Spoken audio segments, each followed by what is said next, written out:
I do have a follow-up, and I should just say, Lynn, you've made our historian here very happy. What he says is, he says, you know, Mr. LaRouche, people here get frustrated with me because the point that I make over and over again is that the U.S. economy, from its inception, was based on a credit system as opposed to a European-style system. And I also have documented for people here time and time again that FDR's intention for Bretton Woods was a fixed exchange rate credit system, not a monetary system. Now, in fact, the Bretton Woods Agreement, as it came into being, was itself not that, but was in fact a monetary system and became a pretty much unregulated monetary system after 1971. But it is my argument that the only way for us to proceed right now is essentially to apply the standard that Roosevelt had first intended, which is to adopt essentially a fixed exchange rate credit system. But for the benefit of my colleagues gathered here, who seem to be incapable of comprehending the difference, once we get down to brass tacks, could you define for them clearly the difference between a fixed exchange rate credit system and a monetary system? The credit on which a currency must be based is the interest and will of the sovereign nation. Now, people may compromise with other nations as sovereigns to come up with a common system among sovereigns, but no third party can be introduced in between them. No third party can intrude on the sovereignty of any member or members of that association or that association as a whole. A floating exchange rate system, an international monetary system, is a satanic invention. It is the basis of empire. See, the British Empire, for example, in case of point. You look at these Brits, they're fat, sloppy, and dumb. Their dietary habits stink. Their conditions of life stink. Their opinions stink. In general, there are a few exceptions here and there who, say, well, we're in this boat, but some of the other passengers aren't exactly nice. But the Brits are an imperial system, and they're a parasitic nation, essentially. They suck the blood of the rest of the world. Dracula had nothing. Dracula was a story written by a Brit, remember?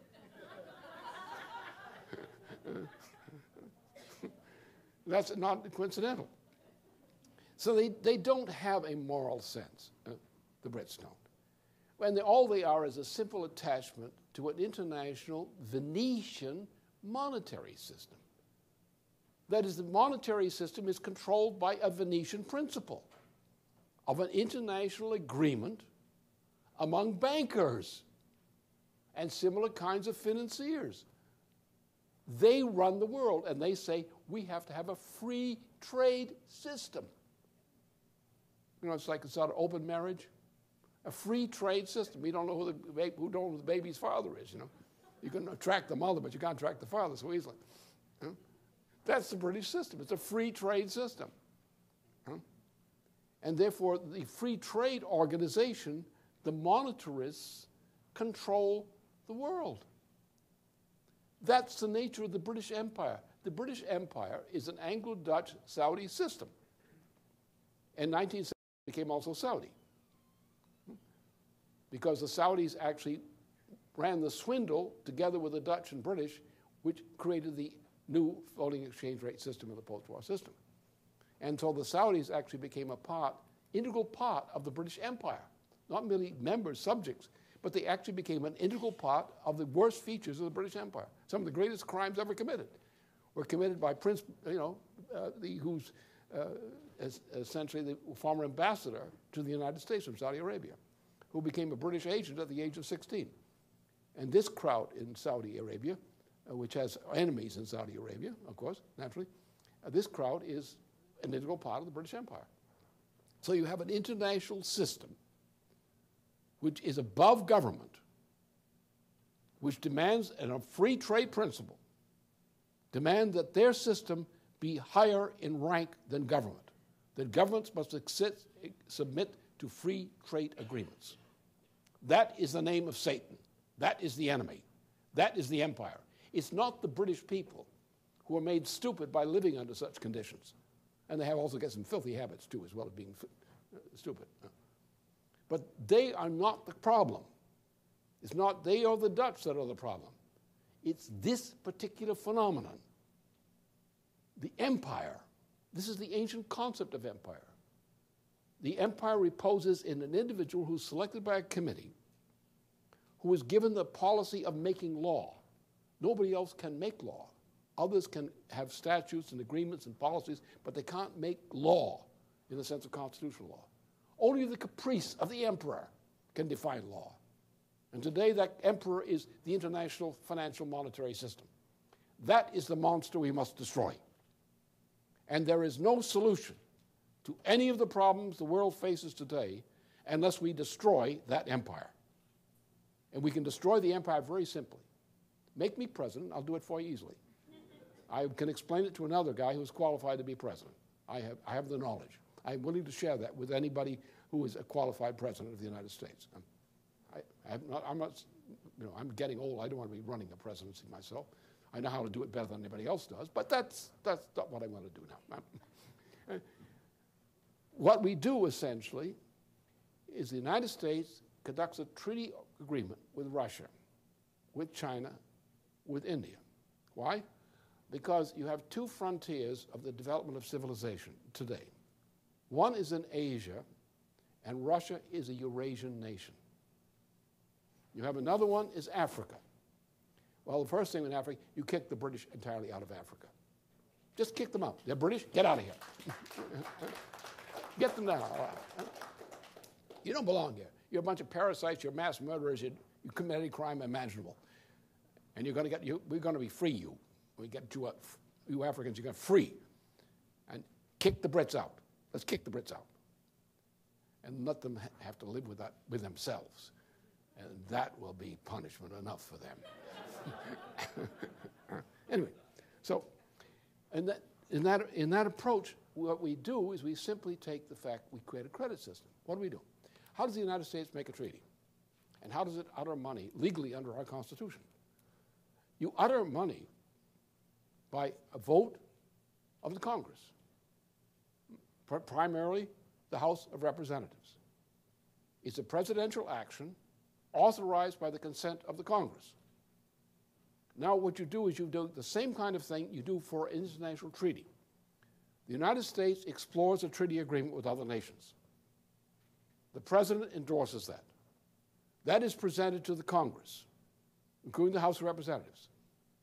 The Congress must now approve that treaty before it can become law, before it can take effect.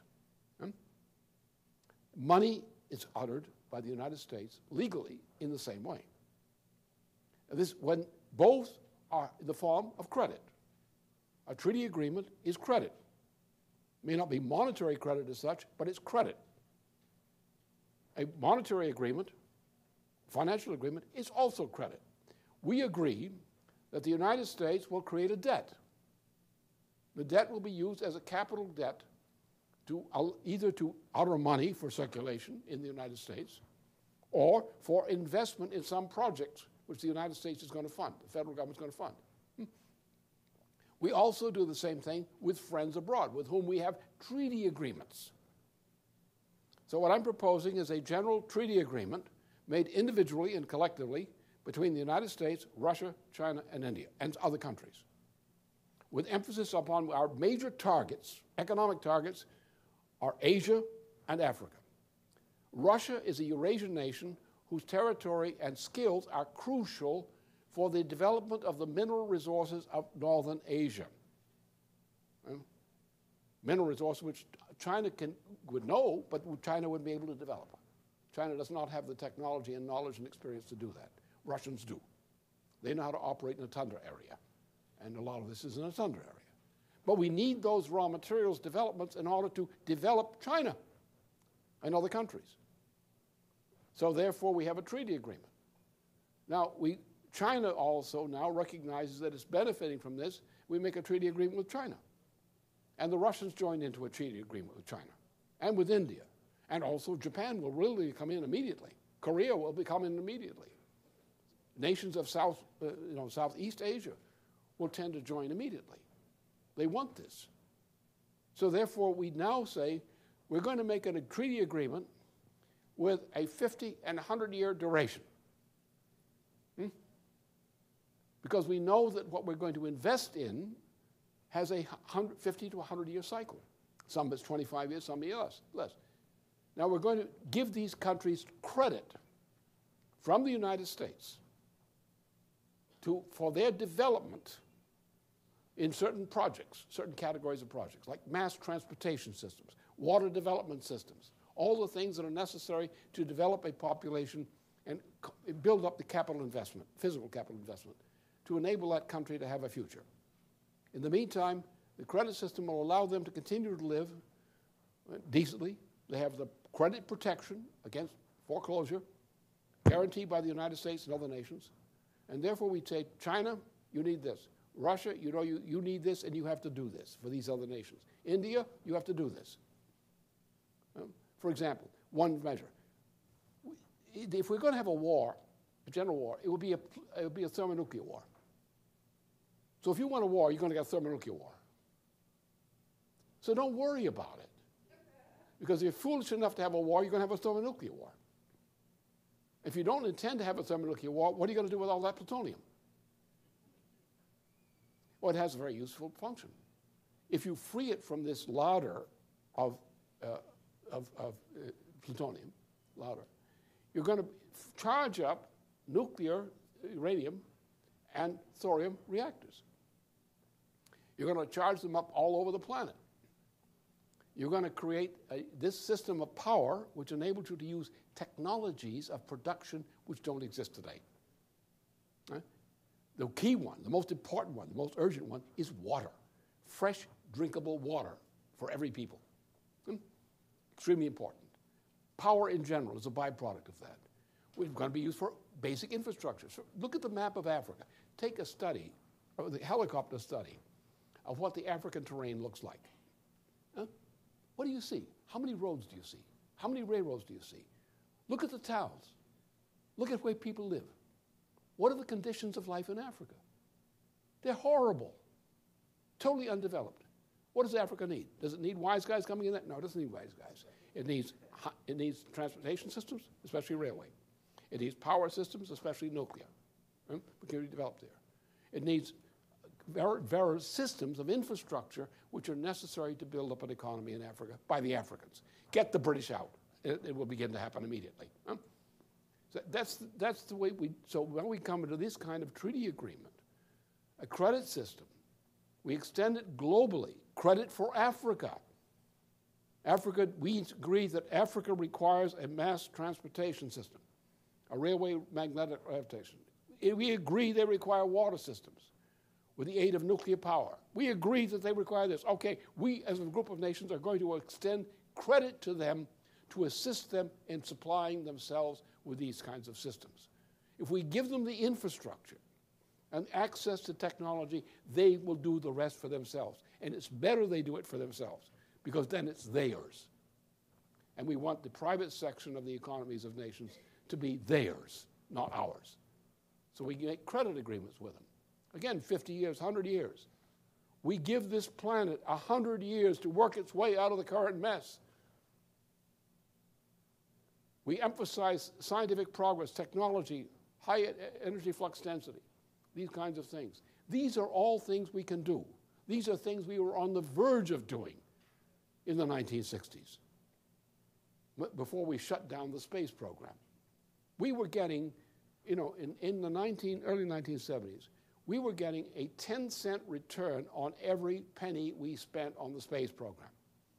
That is, the technologies we were getting from investment in the space program were giving us a payback in technologies which are worth 10 cents for every cent we invested. If we return to that kind of policy, we have a multiplier of capability. And if we share those technologies with the people in Africa, the people in China, India, and so forth, for their development of their own economy, then we're going to have the kind of nation our great-grandchildren will want to live in. And that will be our mission in living today, is what we're giving to the future of humanity. And it will work. You abandon selfishness and think in terms of what does your life mean? Are you an animal? And your personal physical pleasure is everything to you? Or do you think of yourself as an immortal being whose life is its significance for the future of humanity? Like the grandfather used to take his grandchild out in the old days and show them what he had participated in building in some great project, like a great dam or some system. And tell his grandson, I built this. I was part of building this. And that was his greatest pride in existence, in producing grandchildren, a generation of grandchildren to whom he could say that, and to inspire them to do likewise after him. And that should be our policy. That's what the meaning of a credit system is. We have to be separate nations, as I've said, because we're different cultures, and because the children have to develop in their culture, their language culture, their traditions. But they have to develop to equality and equivalence of ability. And that should be our mission. Nations working to a common purpose. No more Tower of Babel. That sort of thing. The problem is, as you see, when you think about this, we, as present generations, have come to a time when governments and institutions have lost morality, true morality. When they talk about morality, you laugh with a sick laugh. These guys are talking about morality? The president is talking about morality when he's doing what he's doing right now since he went to London? That's not morality. Morality is the relationship of human beings to the future of the human race through the medium of their nation and cooperation among such nations. And that's the principle involved here. Nothing else is really that important.